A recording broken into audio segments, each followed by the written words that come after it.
We'll go ahead and get started because we have so much to share with you today. My name is Kia Shapiro. I'm with Lucy Creative, and I'm really just here to tee up three wonderful women who are going to share remarkable case studies with you about a really challenging topic. And the first thing I want to do is make sure you know you're in the right room in our voices, designing victim centered exhibits about human rights issues. But something we've been talking about even just up until yesterday is we should change this title. Because what we're here to really talk about is centering the humanity of the individuals who have endured these histories that we need to tell stories about in our museums. So, thank you for allowing us to pivot on the title here and draw attention to what we're really trying to talk about together.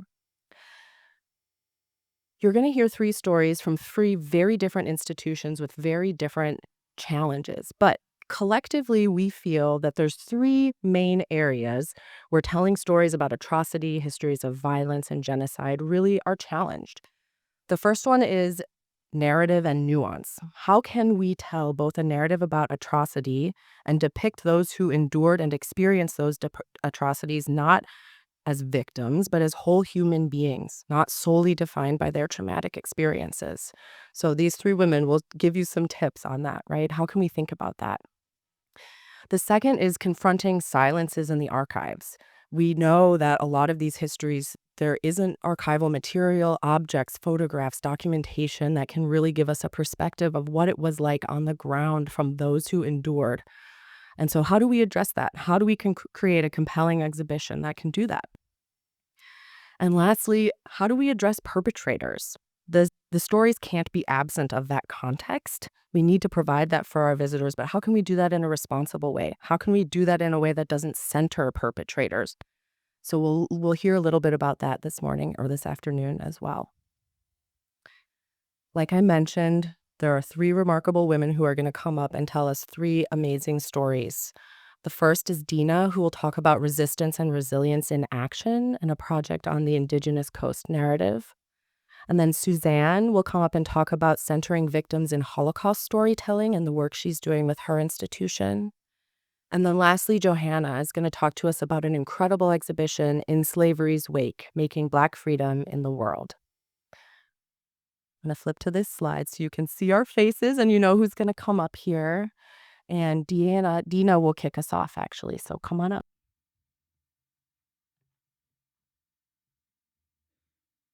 Haku, Shumawish, Tipa Shumawish. I'm Gina Dart, and we're standing in the homelands of the Tongva.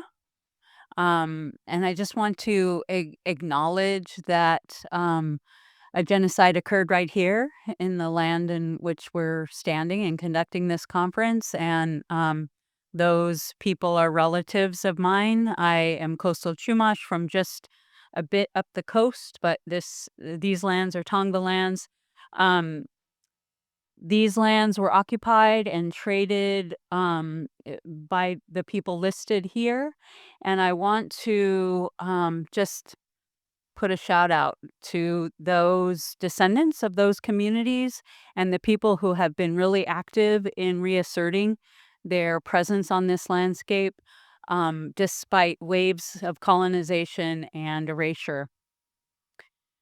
If you're interested to know more, the Tongva community, Desiree Martinez and others, and I have worked on a project with LA County to foreground the histories and narratives of the local people. And if you scan this QR code, you can go directly to the land acknowledgement and how informed LA County is now in terms of the people in whose lands it occupies. So, yeah, thank you, Kia, for pulling us together and keeping us on task. I am going to talk about a project that's near and dear to my heart. It's actually stems from my dissertation research. So, as I said, I am coastal band Chumash, and on my mom's side of the family, our people are specifically from Santa Barbara and Montecito.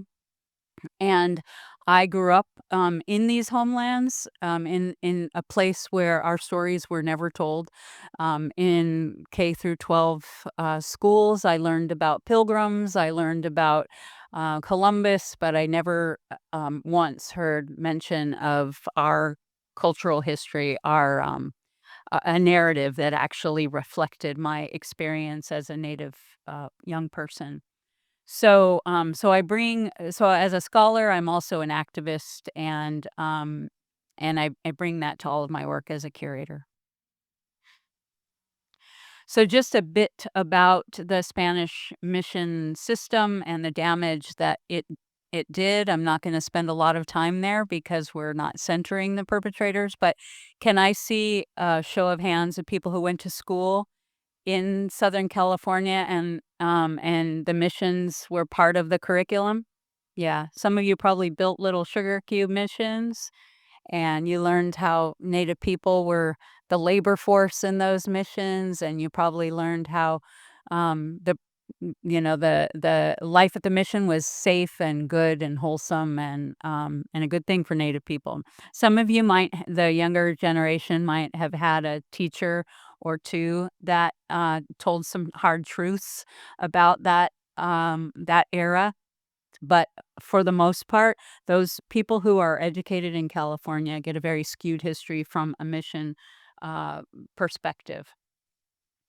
So a more honest, statement or perspective, is one from Father Antonio Concepcion Hora, um, who who says that the manner in which the Indians are treated is far more cruel than anything I have ever read about.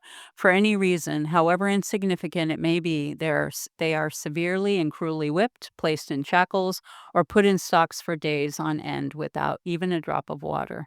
He was later excommunicated for being a heretic because he spoke honestly and truthfully about what he saw happening in California missions. So the significance of this shifting the narrative is real and immediate for Native people alive today. And so here's a depiction of the pre-contact California Native territories in California. And then the second map you see is where the missions were in Alta California. This is in the U.S. side of California. And then the third map is where the federally recognized tribes are located.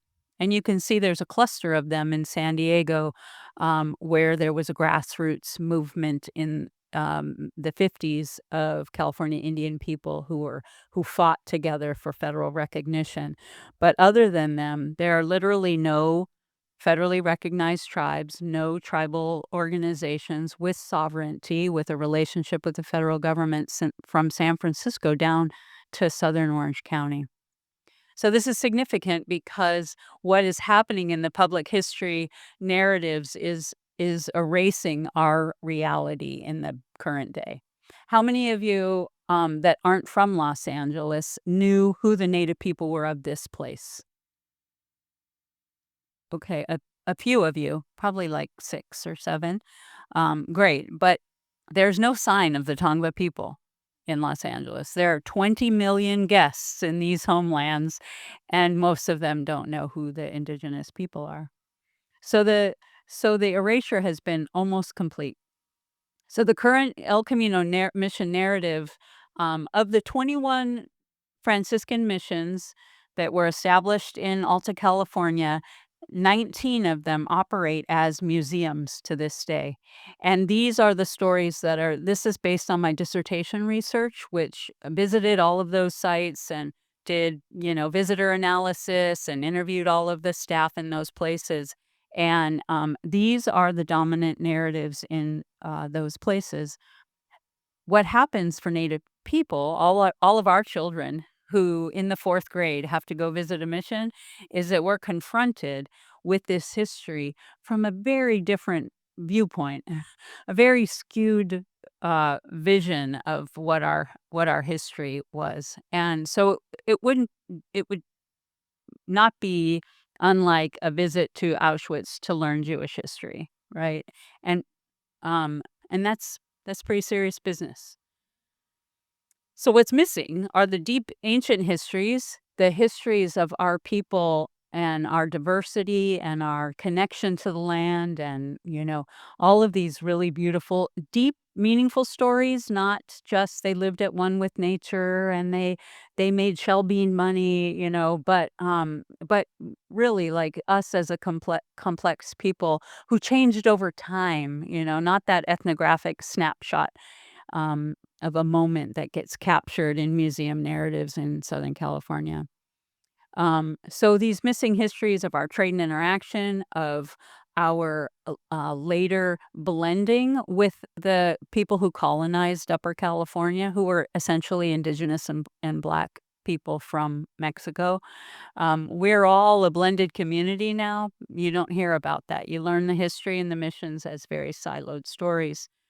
Um, and then what's completely missing are very interesting contemporary realities, right? The work that we're still doing, the activism that we're engaged in, the revitalization of our language, the revitalization of our basketry and other forms of material culture, anything about our living artists and the complexity and diversity and sophistication of our knowledge. These things are missing entirely from those mission narratives.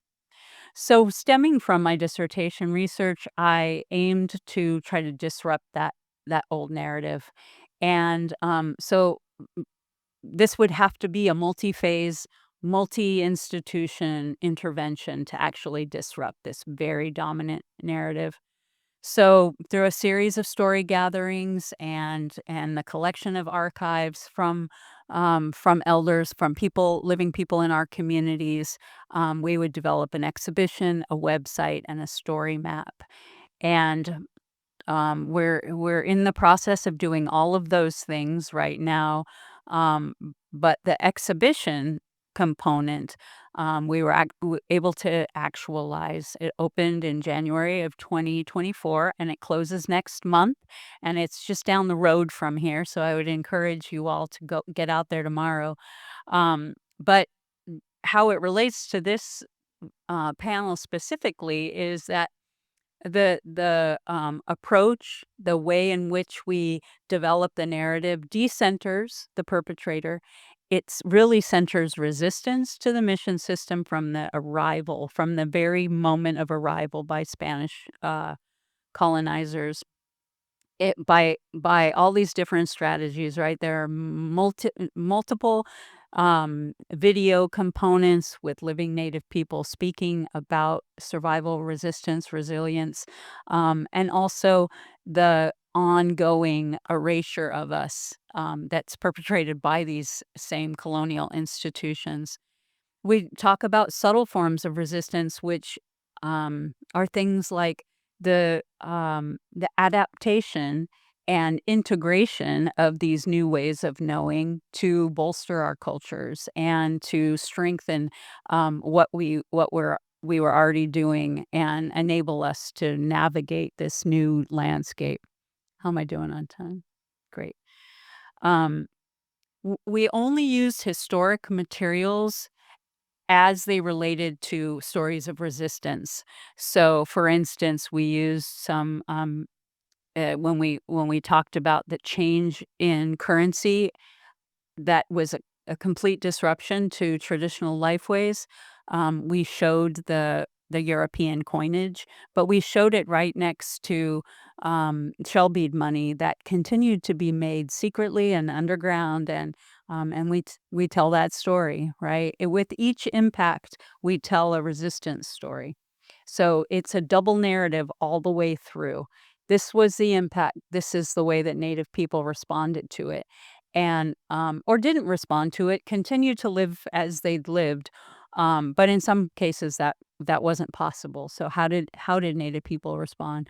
So we did this in the form of a revolt timeline that shows those revolts and burnings down of the mission and the stories that aren't being told in the missions. Right, these are kind of edgy, uncomfortable stories for people who have been indoctrinated into this royal road idea and the fantasy of the Spanish heritage.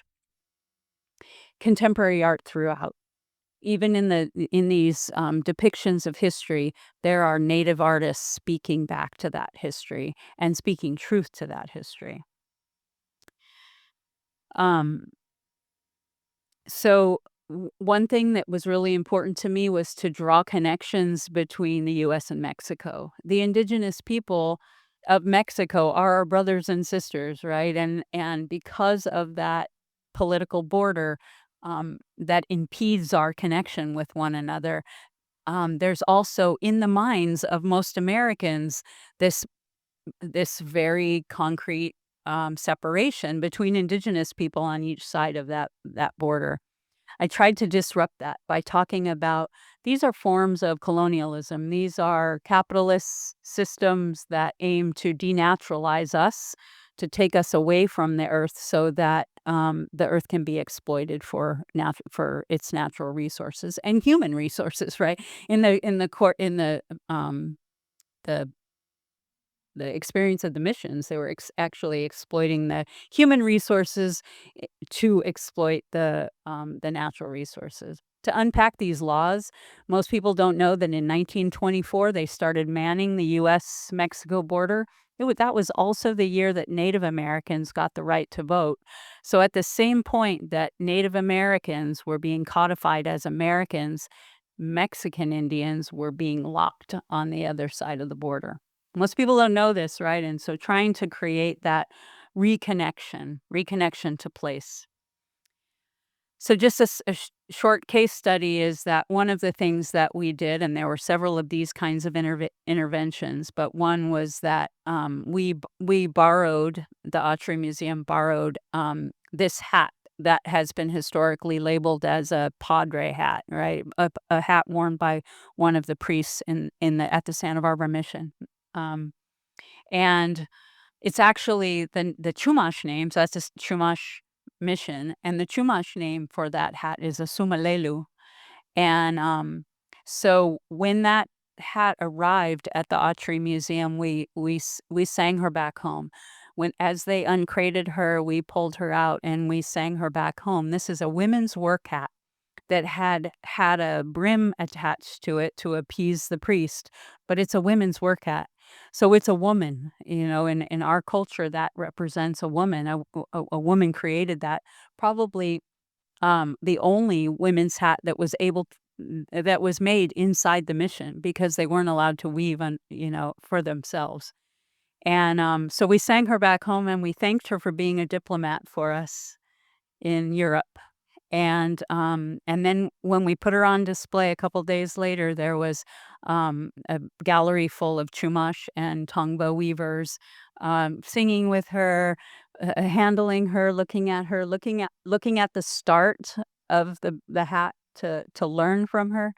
And so we thanked her for being a teacher that had been taken away a long time ago and held captive across the sea. It was interesting, a bunch of our elders were saying, that's not going back home. Did the people at the British Museum know that's not going home? It will return home, but, with all the love that we gave her, and, we did a whole, weaving, education day, a day-long education experience for our weavers and for the public, and, it's those kinds of interventions, right? Using the collections to really, assert an indigenous history. So, yeah, so this is an ongoing project. The exhibition was a piece of it, but there's so much work to do to really center ourselves in this mission narrative. Our word for um, the road is actually Cha'alayash, which means the road that connects us. So it's really about reclaiming and renaming our places. And that road has connected us for millennia, right? It was a trade route. It was a highway for Native people, commandeered by the Spanish crown. And so as the road that connects us, we honor it as a well-worn trade route, and we rename it. So So this is just another intervention in a long line of interventions that will be necessary in order for our people to really be seen in our homelands. So thank you.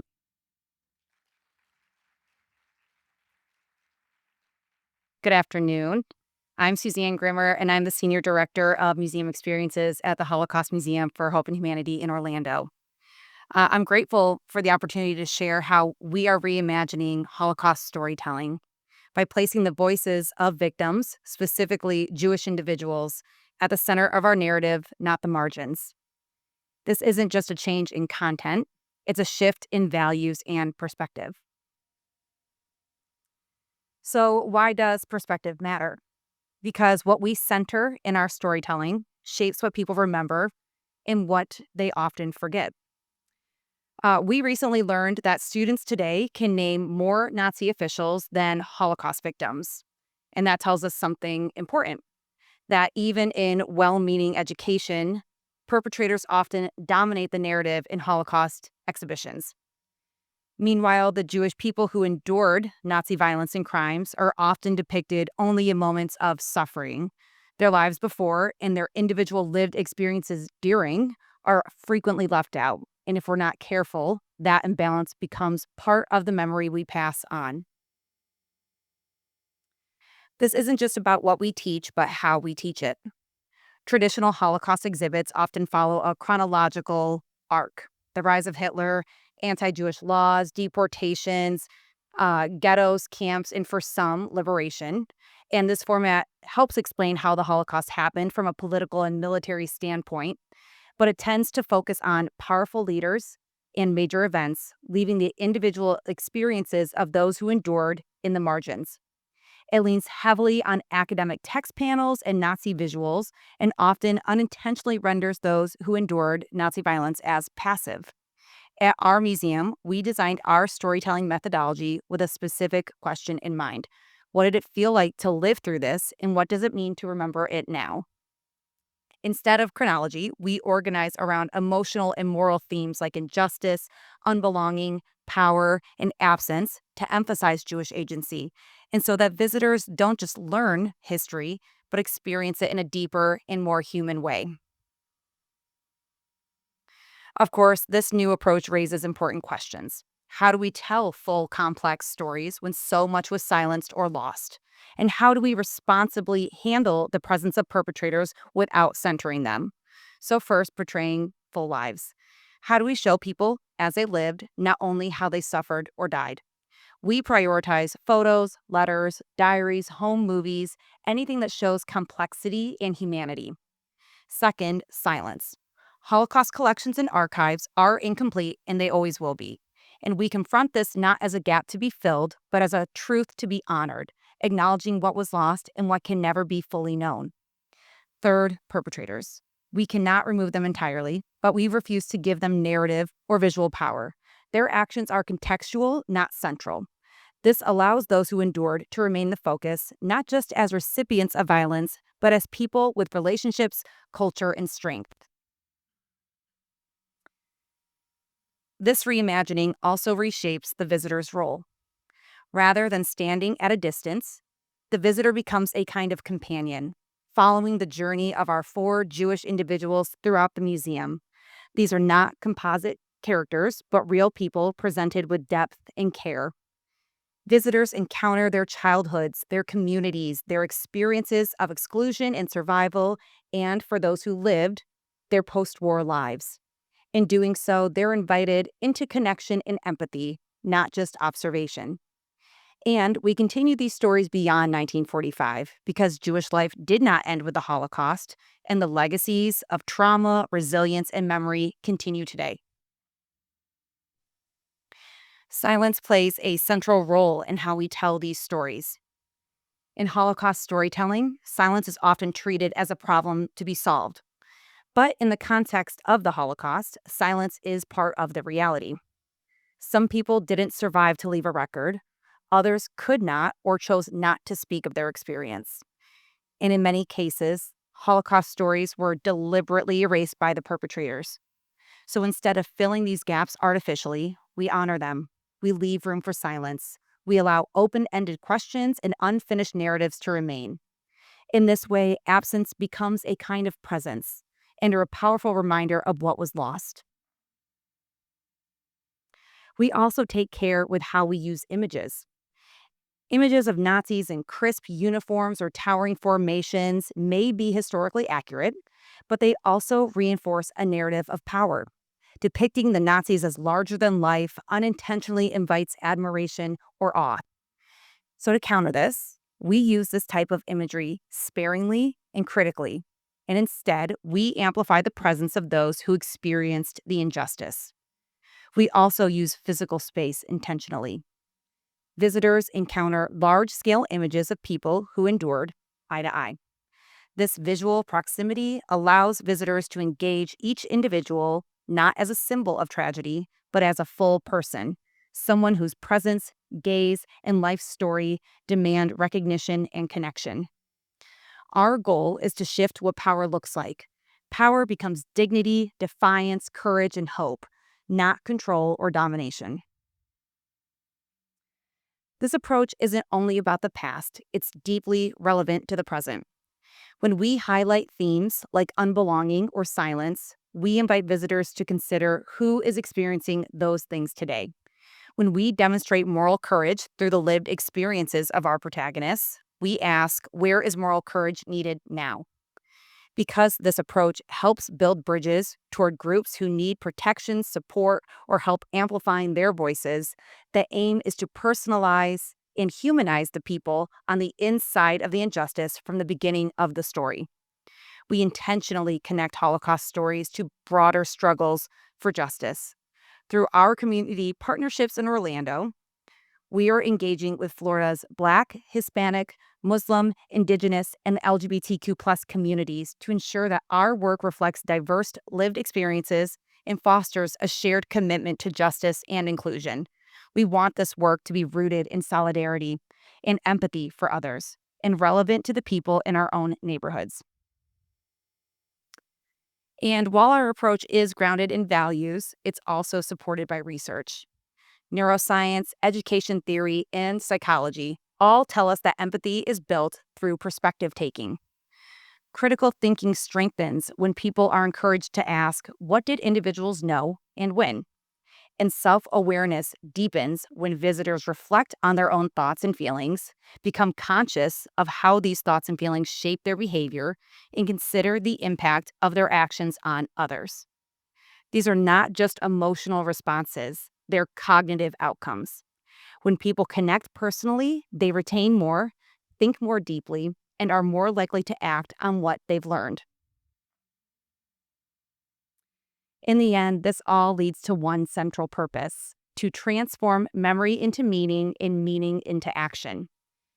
Because storytelling matters. It shapes how we understand the past, how we relate to one another in the present, and how we build toward a more just future.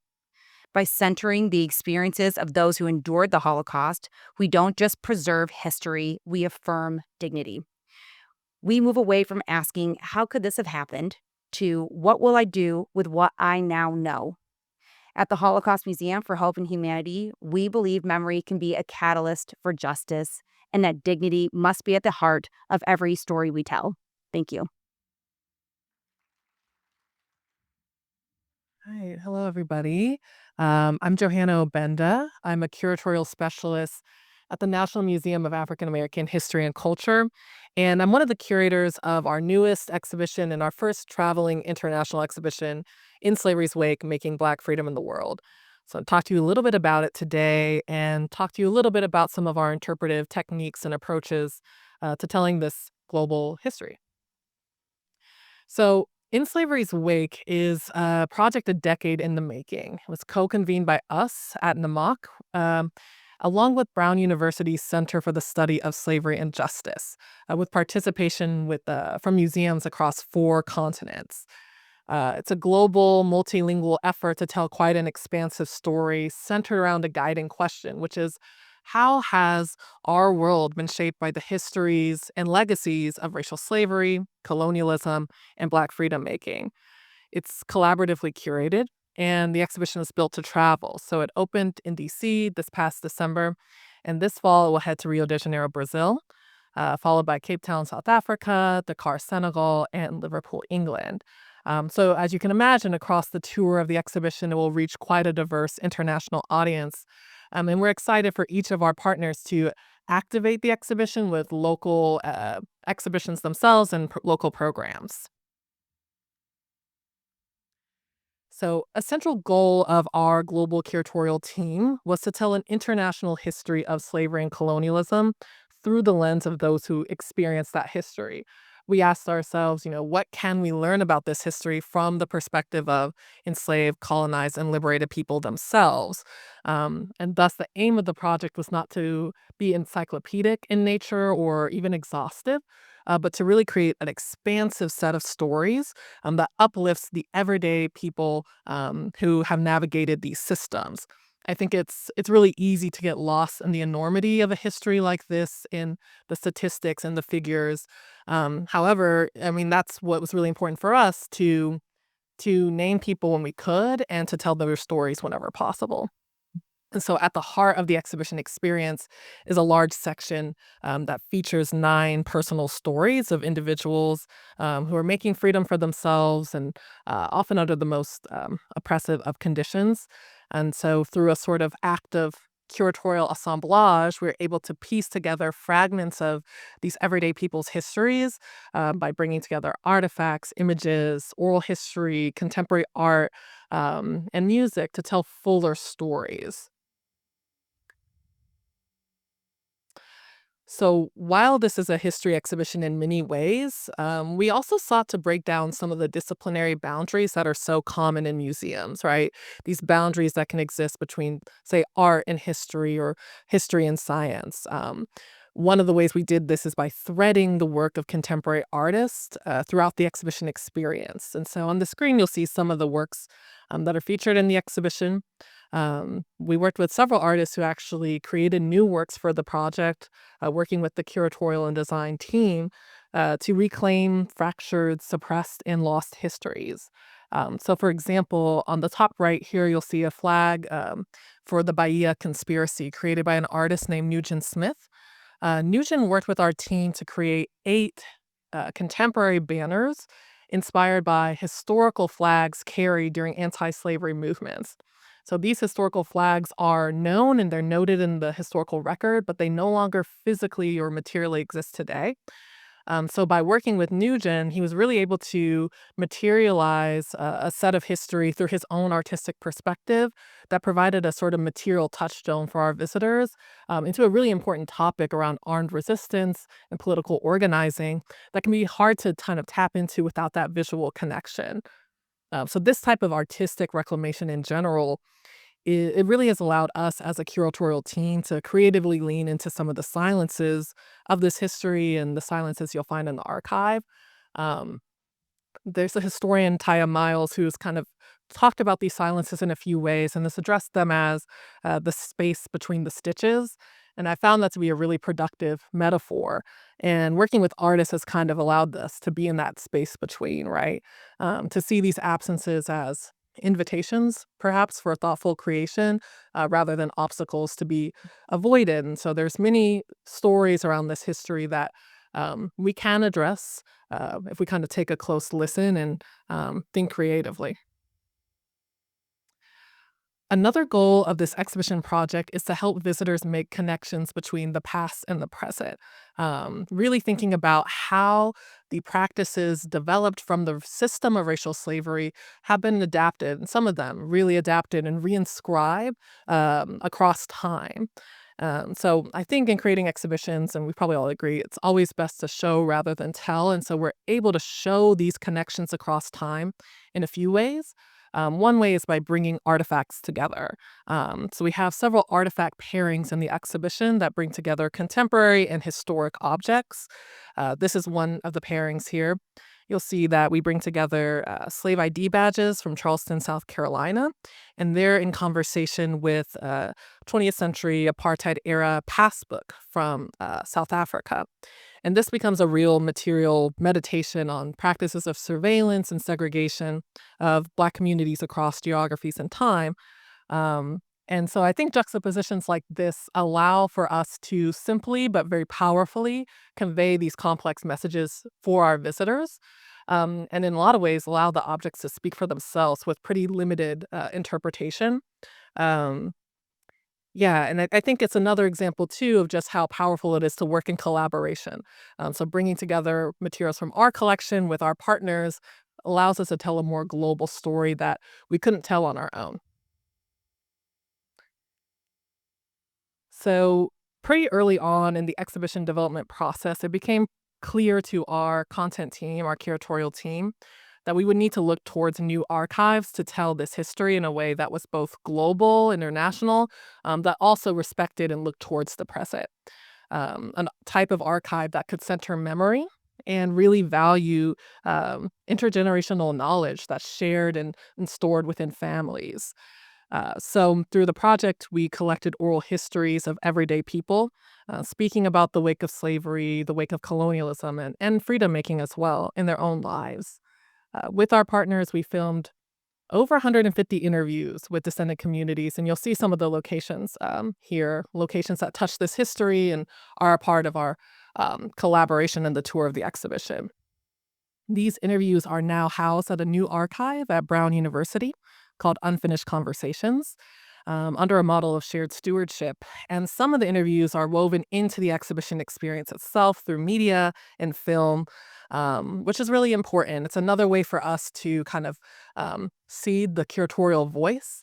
And for our visitors to understand the wake of this history, its legacies, from the perspective of people like them who are sharing their own lived experiences. And that's not something we could replicate as an institution. And it's also not something that can be denied, which is so important, right, in these times that we're in. So the voices of these participants really add to the multivocality of the show. And finally, the exhibition experience culminates with a visitor response area. So this is a space in the gallery where visitors can have chance to process, right? They've taken in a lot of information. They also have a chance to add their voice to the mix of narratives and voices in the exhibition. They can answer one of three questions. So you'll see them here, pulled a few examples. What does freedom mean to you? How do the legacies of colonialism or slavery impact you? And what does a more just future look like to you? So we found this to be incredibly popular. I mean, we clear the space maybe 2 times a day, and hundreds of visitors have left responses thus far. And you'll see the range, right? Sometimes they're big, bold statements. A lot of visitors are leaving responses in multiple languages. So it speaks a little bit to the multilingual nature of the show. I think also the global context. And to me, I hope it means that people feel comfortable to kind of come as they are. And then also sometimes visitors will leave drawings or poems. And so it's interesting to see the sort of different modes of the way people are processing. And our hope is to collect these responses as the exhibition makes its international tour and have a really robust record coming out of the show and a way of understanding how our local and then global audiences are, really grappling with some of the key questions in the exhibition.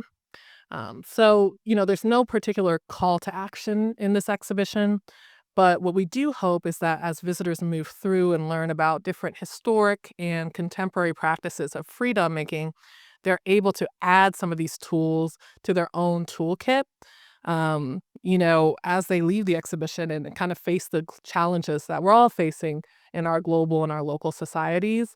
Um, we hope that, they can see history as a thing that can be inspirational, something that can be actionable. And I think, depending on the sort of perspective, like we've been talking about today, could actually be quite therapeutic and even healing. So I'll leave us with this last slide. If you want to learn a little bit more about the project, we have a digital version. So you can scan the QR code if you'd like, and it's on our museum's searchable museum platform. But I also want to hand it back to Kia to take us home.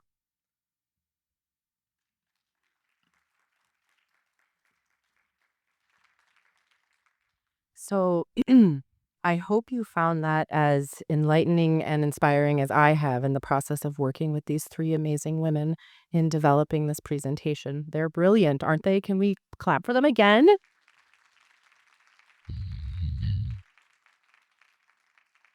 So we've got a couple slides here that we thought might be helpful takeaways. Also, you can email us and we can send them to you. I see photos being taken. But for each of our three challenge areas, we pulled together what we think some of the commonalities and key takeaways to make actionable decisions in the exhibits you're working on today possible, right? So hopefully you can take these home. But again, email us and we can send them. I'll flip through them real quick, but we'd love to do a Q&A if you're willing to, and if you have questions. There's a microphone up here. Please ask your questions in the mic because we're being recorded. Um, and come on up. I'll leave this one up for another couple seconds and then move us along. And if there aren't a lot of questions, we can spend time going through these slides together instead. Or if you're too nervous to come all the way up here, let me know and I can run Yes, one thank with you, you. Dina. That's great. Hi guys. Okay. So I have two questions. First for you. You said that the oral histories were being kept at a university. Why there, and how was that decision made?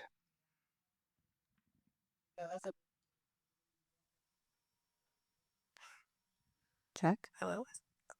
Thank you. Great question. So, the project was actually convened by the director of the Center for the Study of Slavery and Justice back in 2014. So, the project many years in the making. And that center is at Brown. So, it's kind of a logical place in a few ways to think about us as the museum kind of leading the exhibition development process, and Brown as our partner with more experience around building archives.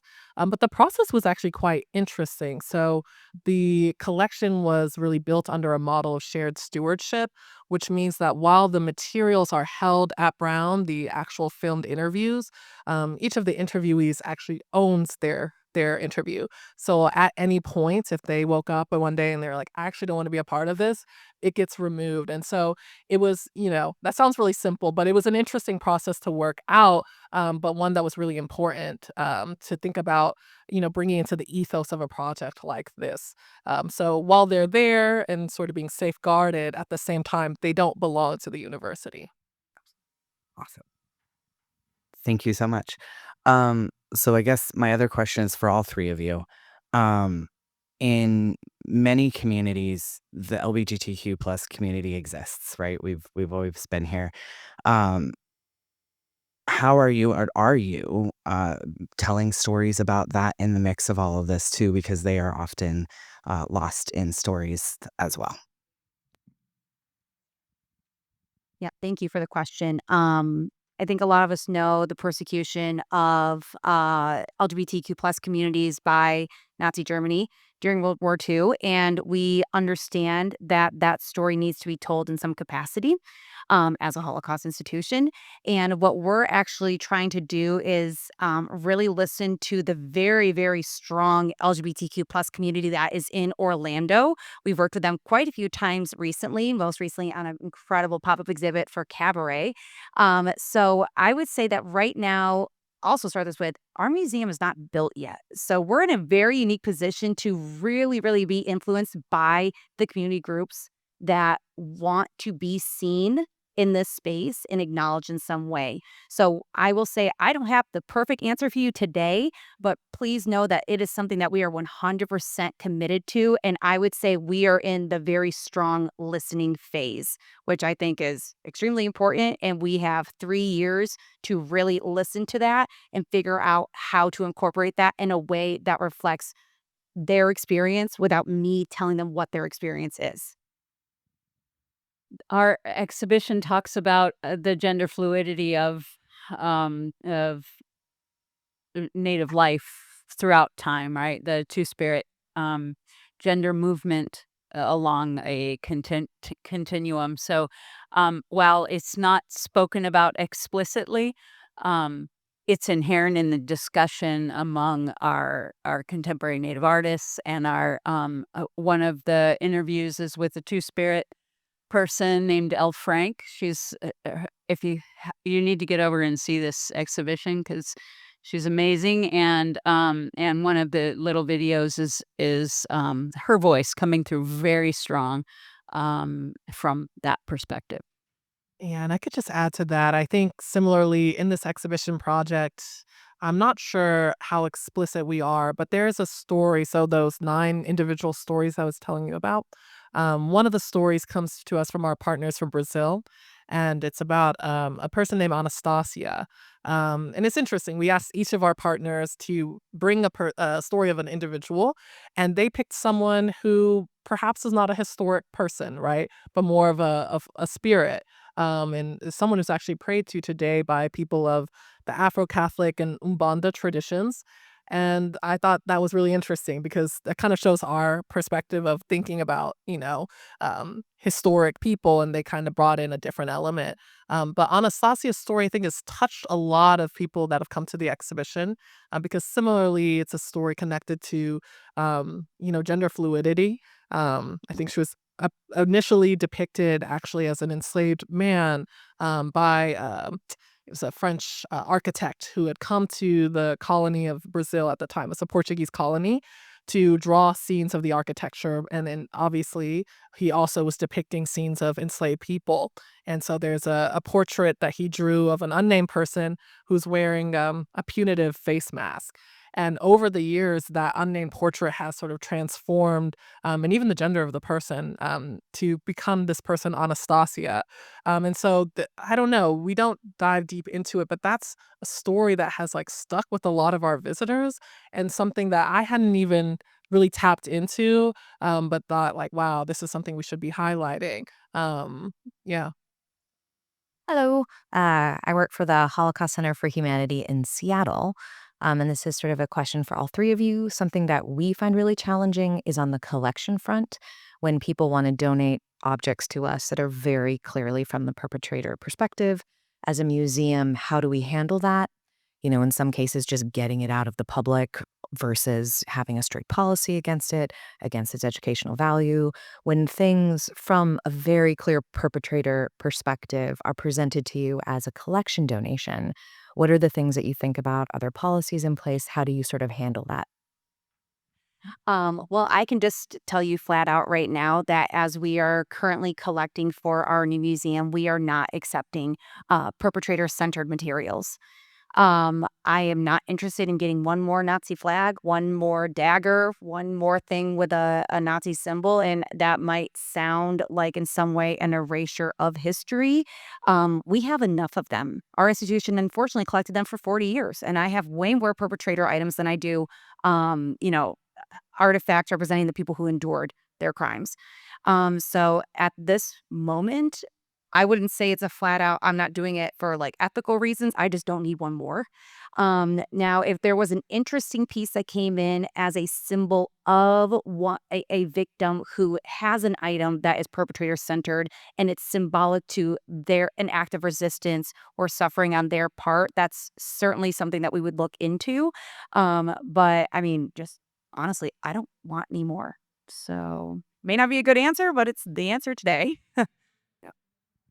I have a kinda cool story. The Autry isn't my museum, right? I was a guest curator. So they may have a way, that they interface with, donors of those kinds of collections. Um, one institutional, solution, though, is to have a committee that's made up of, um, community members and have those acquisitions kind of run by them. Is there value or use to you, the community, of these materials?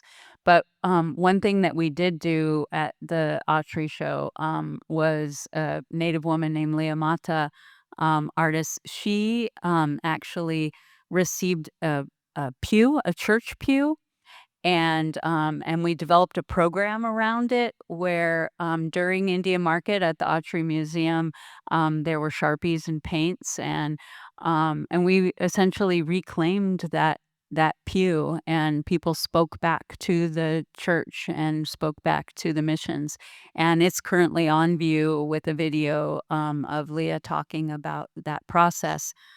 We also it's being accessioned into the permanent collection. But another idea that she had and that they may pursue is putting it in the indigenous plant garden and painting it with chia seeds so that the earth can sort of take it back over, and compost it and bring that wood, that tree, the beautiful relative that it was a natural resource, back to the earth. So having artists engage with these things is one way to sort of utilize them, for the resistance or for the justice making. Yeah, that's a great question. I mean, I can speak in the context of this project. So we did do some collecting for the exhibition, but most of the objects are loans from our different partners. And the materials we did end up bringing into the African American History Museum's collection are much more centered on the perspectives of, enslaved people and their descendants. Um, and even in the display, we're quite sparing around displaying materials that connect to the acts of perpetrators. They're there because it's important to have that element of the story, but they're very sparse. And so that was a choice, and it was a debate truly amongst our curatorial team with people having different opinions. But from our perspective, from my perspective, um, there's a lot of energy that you have to kind of choose to place when you're creating a story or an exhibition. And it's kind of about where you want to put that energy, right? But sometimes the smallest spaces, like those badges in that passbook, those items don't seem necessarily inherently violent, but together, I think they tell a pretty big story. And so that's kind of how we approached the display and the collection. Yeah, like Suzanne, we didn't really. But our museum does have materials related to like racial caricature, racial violence within the collection. That's a bigger topic. And I will just say really quick that we regularly receive, donations or inquiries about donating things because they found a Nazi flag in Grandpa's, attic that he says he pulled down in Berlin during World War II. I mean, stories lacking a little bit of, the authentic angle that we would like. But we also understand that these people just want it out of their houses. And we have not decided if we are a repository for that. Like, I don't know. We don't want it back on the street. I don't want it in a neo-Nazi's basement. But that is something that we are actively trying to decide. Do we have a responsibility to keep that so it is in a place that doesn't continue the narrative of the perpetrator? Um, and then also think about like the cost and the storage that's required to take on things that we have no intention of putting on display ever again. So it's a really interesting thing, and I'd love to speak to more institutions that are trying to deal with this, and if they have figured out a way to balance both. Hi.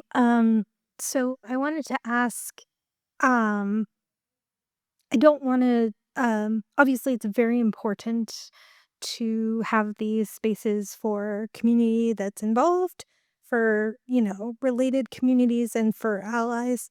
Um, so I don't want to belittle that in any way, but I was wondering if any of you could speak on the theme of the message not getting to the people who need to hear it the most. I mean, there's a certain, there's a degree to which it's like, okay, we're not going to reach a certain segment of the population, right? And it's sort of like not where our energy is best spent. But I feel like there's a lot of gray area where somebody might look at one of these things. I mean, at the Autry, maybe they might stumble into it accidentally and have a revelation. I don't know. But like where they sort of look at it and go, oh, that doesn't interest me or that's not for me or whatever. And then they don't, once they're in, it sounds like they would be really sucked in by all these great things. But anyway, sorry, babbling, but that's my question. It is a good question. There was a study done and completed in 2021, I believe, by the Kellogg Foundation called Reclaiming Native Truth.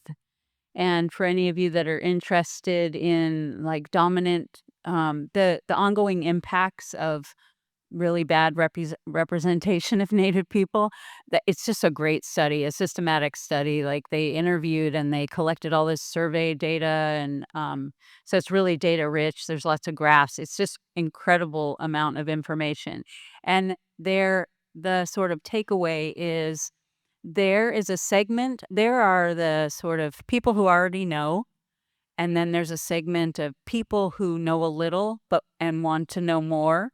And then there's a segment of people who don't know very much and they don't want to know more. And we focus on that center section. It's if we can reach them and educate them, it's much more likely that they will have an impact on the immovables. They refer to them as immovables, than it is for us to try to reach the immovables. Just because it's frustrating and tiresome to try right? But there is a hungry audience, an audience that does want to move into allyship and wants to move into, really being a decolonization warrior. I like to say in my trainings, and so work with them, pull them in a deeper way, and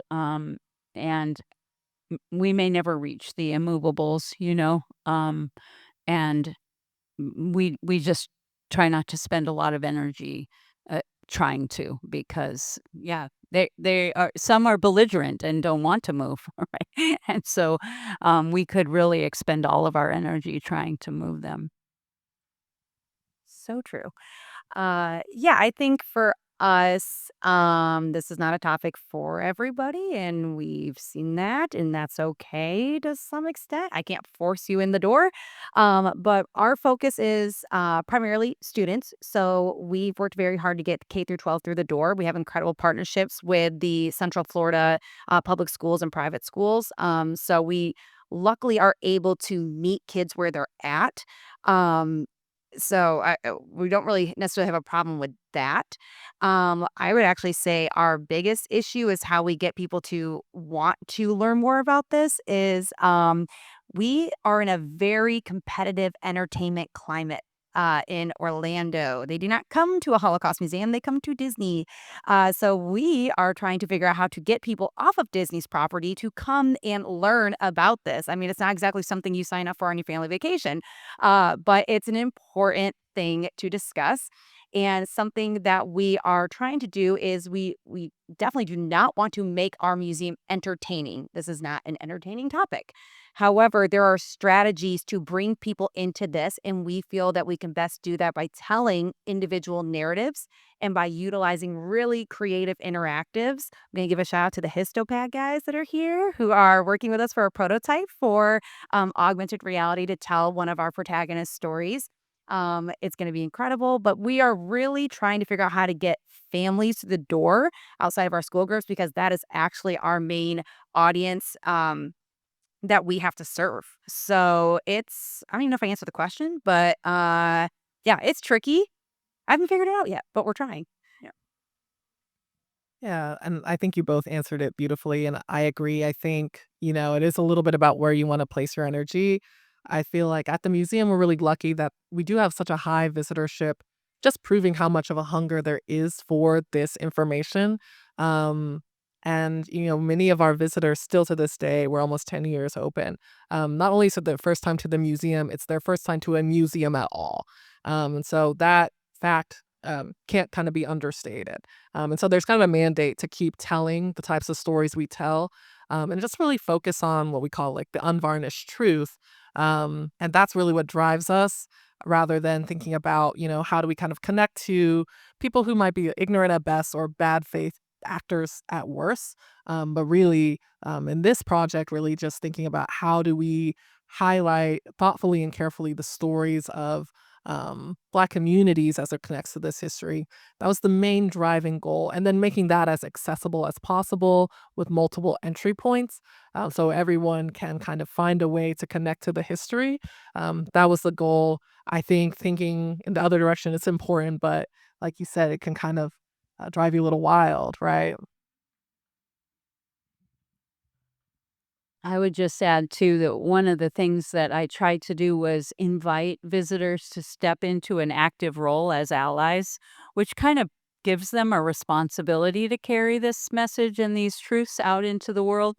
But one of the things that we do at the end of the exhibition is introduce this um, Tongva belief that in order to heal, we actually have to travel back to the place of the original wound. And because the exhibition starts with pre-contact, but then the arrival of Spanish priests and the missions is a wound, right? It's this juggernaut to native life.